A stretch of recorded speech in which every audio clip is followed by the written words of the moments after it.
So I decided to check in and see what our friend Matt Powell was up to in the YouTube front, and his most recent video is titled Answering Bill Nye's Objections to Young Earth Creationism. Let's see what he has to say. Once in a while, I get people that really, or that claim they don't believe in evolution. And my response generally is, so why not? Really, why not? Because evolution asserts that we all descended from fish. Right away with the absurdities. It's the only place creationists can go is to abstract things down to something that sounds absurd. Because if you just look at it from such an absurd point of view, it sounds ridiculous. But when you actually look at the evidence, at the facts, it makes sense. But facts don't matter when you've got made up garbage. There is no evidence to support such a claim. Technically speaking, yes, there's literally mountain loads, and you just hand wave it away. You're gonna get contested on this every single time you say that. So, just keep at it, Matt. Just gonna keep on doing these videos. We descended from Adam and Eve, two humans, not fish. We've even You talk about no evidence, there's literally no evidence for that, buddy. None. In fact, all genetics renders it impossible. And we have several bottleneck events, according to your mythology, that would make it even harder. But of course, magical pleading that genetics didn't work the way it is and we're working with a damaged code or some other junk that just... It's always a cop-out. It's always a cop-out with creationists. Nothing's consistent. Everything's just magic where it needs to be. But you'll use science when you need it to try to back up your own stuff. It's funny how that works. discovered remains of humans that existed thousands of years ago, and we've found that they were much more fit than humans are today. What that means is that we are devolving. We started out with a good... No, it means we live cushy-ass lifestyles. You go back, people who survived had to be a little more rugged than today. That is kind of a problem we're facing as technology helps us out tremendously on making our lives incredibly luxurious compared to that of our ancestors 6, 7, 8,000 years ago. Even a few hundred years ago, but especially back well before, the Industrial Revolution and a lot of even rudimentary scientific advancements that we had through, those 4 or 5,000 year ago periods. It's what you'd expect. This idea of devolving is just silly. good set of genetics at the beginning, and we have degraded since. Your world just becomes fantastically complicated when you don't believe in evolution. What part of believing that we descended from apes makes our worldview less complicated? You require infinite amounts of magic, random specialities, random literal apologetics, literally having to make up shit to explain your perspective on reality, rather than just going with what the evidence says. It's incredible that y'all can't see that, to the point where we have to presume you're intentionally deceptive on this, that you know you're wrong, and you do this strictly for the money, for the attention, for the fame. I truly cannot believe any of you genuinely believe the insanity you say. Otherwise, I'm absolutely terrified that you're allowed to be out in the world, freely doing whatever you want. Kind of terrifying thoughts either way with the way you guys view reality. Teaching young ones that they evolved from primates will cause confusion in their lives. No, it won't. If a child understands our intricate relation with the rest of the beautiful web of life on this planet, they will grow up caring about nature, caring about the environment, caring about animals, caring about other people, more so than people who think we're specially created and we're supposed to just dominate the planet, destroy it, pillage it for its resources, and then when we're all doomed to just say, oh well, it's God's plan. That's why I say your kind of thinking is dangerous. That's one of the outcomes. But no, you, like everything, want to reverse it onto us to say we're the bad ones. Also, we didn't descend from primates. Yes and no. You're trying to say we're not primates. We are primates. We are apes. Apes are a subset of old world monkeys. Monkeys are a subset of mammals. This is without debate. You just want to create special classifications because your magic book says we're special, when we're really not. It makes certain people feel subhuman when you tell them that they're nothing more than an evolved rat. But telling No one's going to describe things like that. The only people who say things like that are you.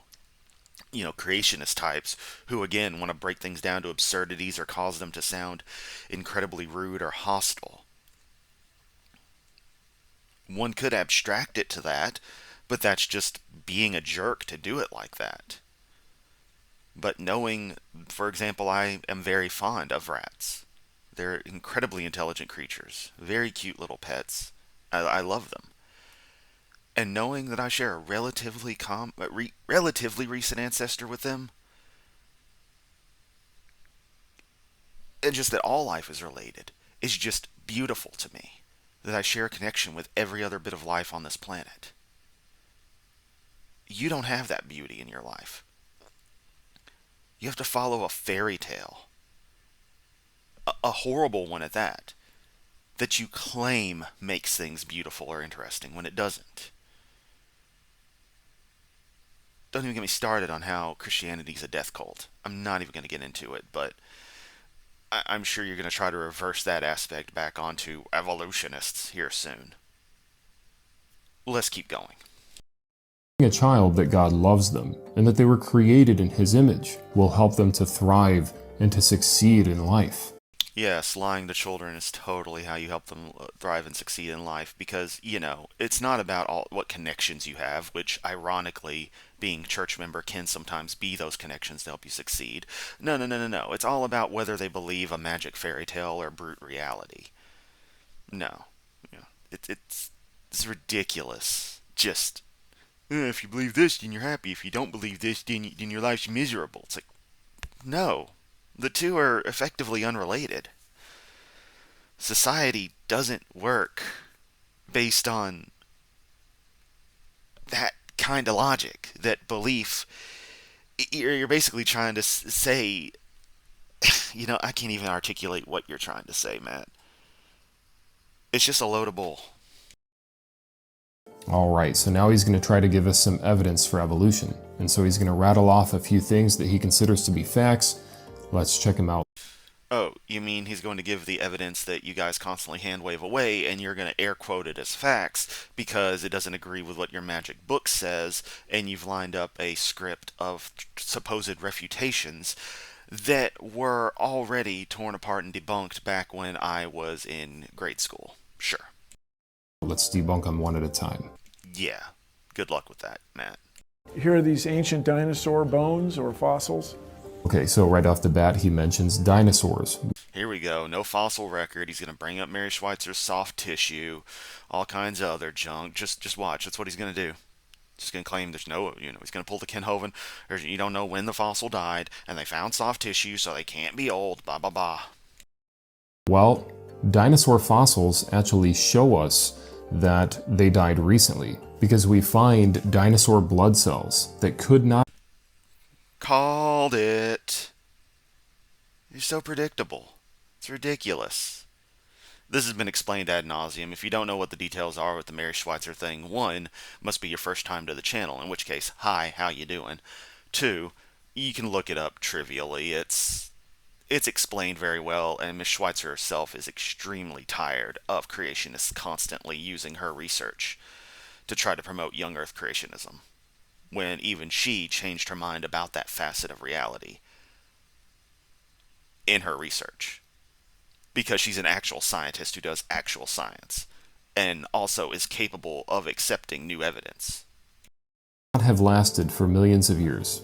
If you put some material that's biodegradable inside of an airtight jar, and then put that airtight jar in another airtight jar and in another airtight jar, it doesn't matter how many times you seal something that's bioorganic. It's still going to degrade, it's still going to deteriorate. That's what we know for a fact. Those are laws of science. We find dinosaur blood cells, we find nerve cells, we find DNA from dinosaurs, histones, keratin, skin pigments. Some organic materials survive much better than others depending on processes. Look at how turning a skin into leather allows it to survive. And granted, we're still talking in, the couple of centuries range and the like. We're, maybe a few thousand years. We're not talking millions, but in those examples that I give. But you're basically just saying scientists are outright lying about this stuff. Because it isn't even a matter of me being off the cuff, able to know exactly what you're talking about and explicitly refute it. It all boils down to a claim of conspiracy. And that's all you're working with. The list goes on and on. In fact, there are 16 types of bioorganic materials that are found in dinosaur bones. They died out recently. Finding bioorganic materials in their graves suggests that they died in the recent past, not in the distant past. Not necessarily. That simple. If you can cite particular examples and explain in detail where the scientists are wrong, please do so. Otherwise, I strongly suggest you shut up. Because you're just making shit up. Here is radioactivity. So what he's referring to here is radiometric rock dating. And what I find here we go. He's going on about the rocks. Interesting is we've never been able to accurately date a rock that we know the age of. No, creationists have sent in samples without providing context and exploiting known flaws in radiometric dating methods. You guys are perpetual liars. It's kind of incredible how you stress so much that lying is bad, yet your entire job, your entire life is based around perpetually lying. For example, we've seen volcanoes erupt. We've seen the lava flow down the side of these mountains. The lava then turns into igneous rock. Those rocks are young, but what I find interesting is that when you send in rocks to be radiometrically tested to see how old they are, these labs will send back results indicating that these rocks formed millions of years ago. Are you providing context? Are you letting them know that these are recent formations and that they know, oh, the particular method that we do is not valid for those kinds of young dates. You only have certain ranges with these kinds of dating methods because you require half-lives to have happened. If you don't understand the basics of radioactivity, this may sound interesting to a layperson, but to anyone who knows anything about radioactivity and knows the basics of radiometric dating, you know everything's going to have a certain amount of decay have had happen. And so that creates an upper and lower limit for what you can actually measure. I don't have it in me right now to go through the whole thing in detail because, again, this is a live reaction, and honestly, I'm just doing it for fun. But suffice it to say, any cursory lookup on the concept of radiometric dating, and especially on the limits of particular methods, will give an understanding as to why these events happen. Part of it's because of deceptiveness with creationists, and the other part is simple limitations within the methods themselves. Notice he didn't say which particular dating method it was for this, and I'm sure his little thing here has something, but meh. It's ludicrous. Radiometric isotopes can be created in a lab, and the next day they date as millions of years old. That's not how that works. So is radiometric dating reliable? Can it be used to date the age of the Earth? Yeah, if you use proper methods on proper samples and understand the context with which you're working with, yes. Period. You just claim science is wrong, except when it's convenient for you. There's nothing really to debunk with you. It's literally just boils down to calling you a liar constantly, because you are. You are just a constant liar, Matt. You, Ken Hovind, Ken Ham, all of you just lie constantly. It'd be incredible if it wasn't your entire business. Think about that. The radiometric isotopes that we find in rocks supposedly indicate how old the rocks are. Well, if you're creating brand new ones, and their dating is millions of years old, the following day, just after you created them, is it a rational assumption to make that rocks that contain these same isotopes can be dated accurately using... Everything you just said is completely wrong. For what you're trying to describe and what you're trying to say, you're just wrong. None of that is how any of this stuff works. And I'm just going to full blanket that because clearly you don't know or refuse to properly describe the way these methods actually work in measuring decayed particles, daughter isotopes, as depicted here in this little graphic, in understanding the quantities that should be found over a given amount of time. You're not going to date a fresh sample of some radioactive material because you know how old it is. The only reason you have these weird things of like rock from 54 is dated to millions of years ago is because of duplicitous assholes sending stuff in for study, treating it like it's old when it's not, knowing that that is outside of the scope of the actual measurement method. That's all I can say on it. Radiometric dating processes? Absolutely not. It has a 0% success rate. Like I said, it has a proper success rate. I don't know what the rate is. It doesn't matter. You're just lying. Rocks of known age, that we know the ages of, have never been accurately dated by radiometric dating processes. Except for all of the material that has been properly dated by radiometric dating because the right age of sample was tested under the right conditions via the right methodology to discern a correct date. But you don't believe those dates can exist, so you just throw all that out and instead say, oh look, if I use the method incorrectly and I get the wrong answer, that means the whole method's wrong. No, that's not how that works. And that's a fact. I've got a lot of sources that can back that up as well. Here are distant stars that are just like our star, but that are at a different point in their life cycle. Yeah, distant starlight isn't an issue. The speed of light is not constant. We can't... This goes back to even just last night where I did the first part of the three-part debate between King Crocoduck and Kent Hovind. In that one, this understanding of speed of light needs to be corrected, that what needs to be understood that's a constant is the value c, which is the maximum velocity something with no rest mass can attain from a given inertial reference point. The Cn equals mc squared is that value. Light happens to travel at that value, so it became colloquial to say the speed of light. Light traveling through different mediums will move at different speeds. But nonetheless, the value of c is going to be the same. But I bet Matt here is going to bring up another one of Hovind's favorite talking points of scientists slowing down the speed of light, when it has to do with, I forget whether it's a group or phase velocity, but it has to do with measurement of like some kind of frequency measurement that's irrelevant to the actual speed, like x to y speed of the photons themselves. It's like it's not what they want to make it seem like it is.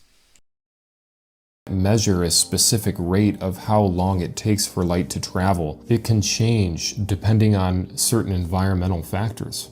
The idea of deep time of this... Wow, he didn't even go into it. He's just like, it can change depending on factors. Well, that's not the value being discussed. Just, you don't even know what he's actually talking about, which is fine. Bill Nye's a science communicator. The idea is to get it to where the layperson can wrap their head around this stuff to at least some degree. But if you get into the weeds of physics, which is something I love, not very good at it, like doing the math, but I rather love theoretical physics and the like, things are pretty weird, but also pretty consistent.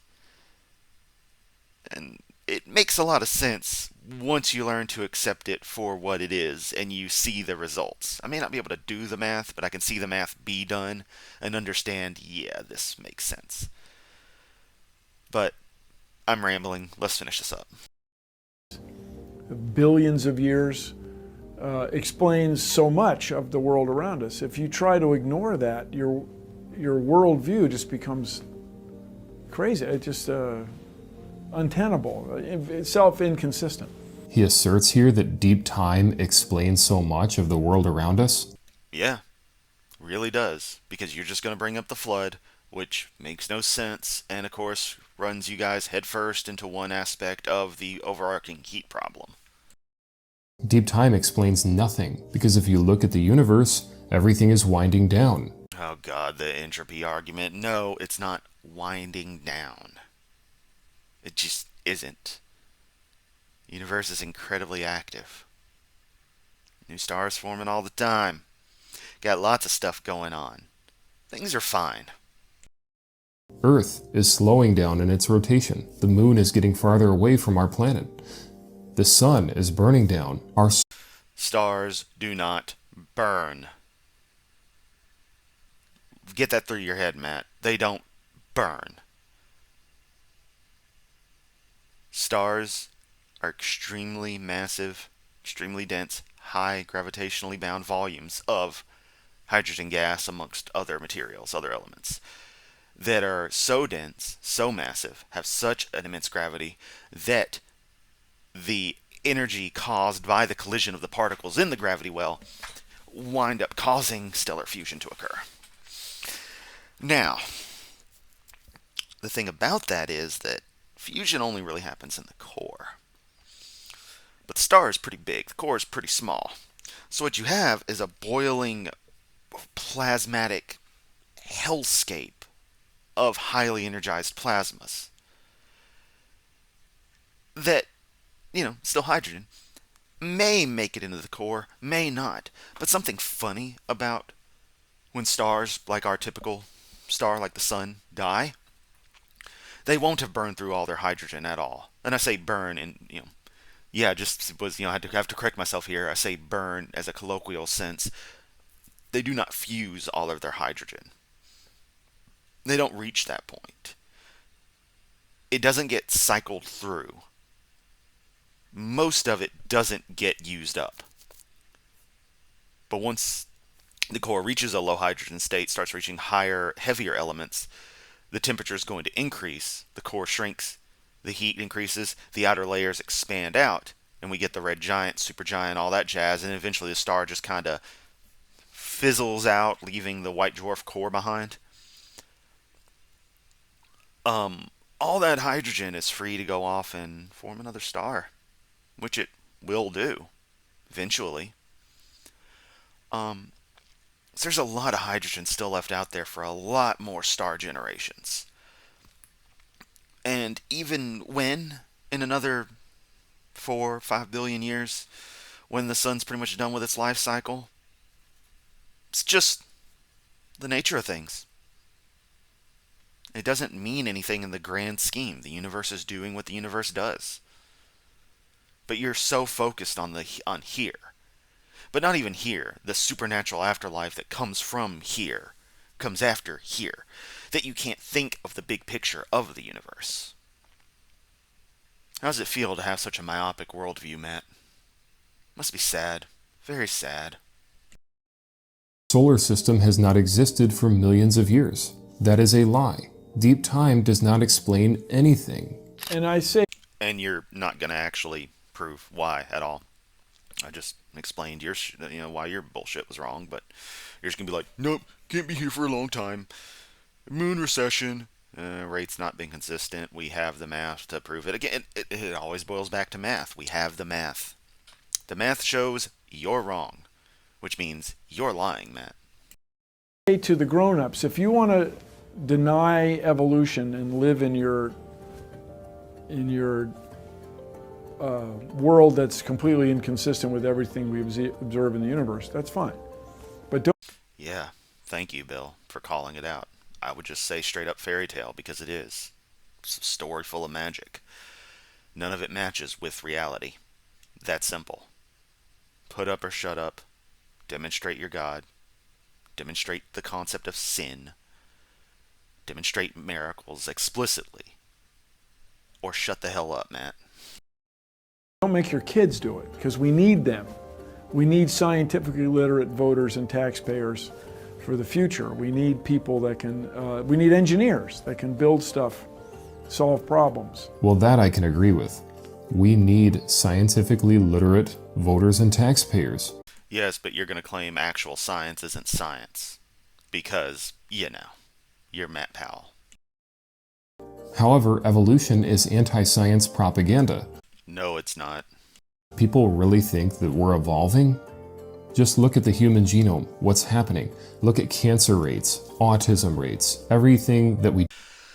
Oh, you had to bring up the autism. Matt, now that we have gotten better at understanding and diagnosing this, yes, the rates have gone up. Those are the diagnosed rates, not the actual number of cases, which we didn't know previously. Because we weren't good at detecting it. We didn't diagnose it correctly. We didn't realize this was a particular special thing that needed to be done. It's kind of like the phenomena of once left-handed people started being accepted by society, the rate of left-handedness went up, but it only went up to about 10%. 1 out of every 10, which happens to be the natural rate of left-handedness in humans. It's almost as if once you start accepting these things or understanding these things better, you get true measurements of their value. And with cancer, there's a lot of carcinogens in our environment. A lot of stuff left over from decades past where we just didn't know any better, or things we consume in one way or another every day that might increase those risks. Those don't have near as much to do with this idea of our genome just breaking down every generation than they do individual contaminants, we could say, and contamination events, chances for something that would lead to a mutation that would cause cancer to happen. Don't want, as far as diseases, are increasing worldwide in human population. Ooh, and this boy just had to talk shit about the autism. I take that personally for multiple reasons, not just for myself and my likely undiagnosed state, but for several of my friends out there who are a little more on the spectrum and have thankfully been diagnosed. It's not a disease. It's just being a little different. Amazingly different.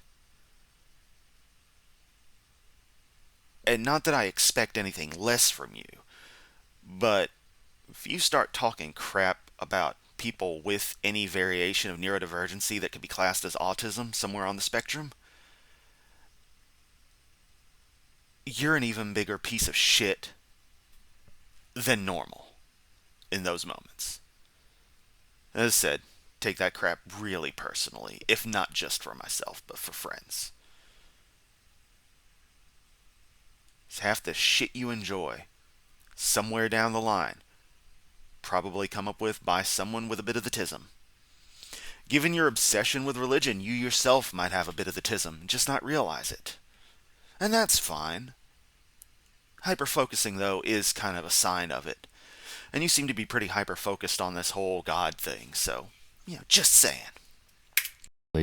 How does that help the process of evolution to move forward and for us to evolve into stronger organisms? Look at what happened in World Mischaracterization of evolution. Evolution is simply change when you boil it down. Biological evolution, changes in allele frequencies, their rates of reproduction, expression, and over multiple generations you might start getting some creatures that could definitely be classified differently. And indeed, evidence says we have had that happen. Hence the diversity of life on the planet. And here he goes bringing up, the bad Germans, because he just brought up World War II. World War II. You think evolution makes a society better? Makes us more intelligent? The Hitler Youth were being indoctrinated with evolution. No, they weren't.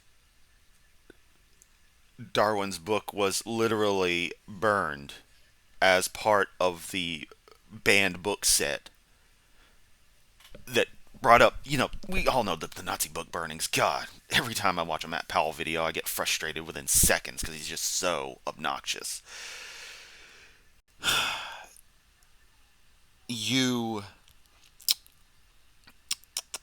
How can I put this?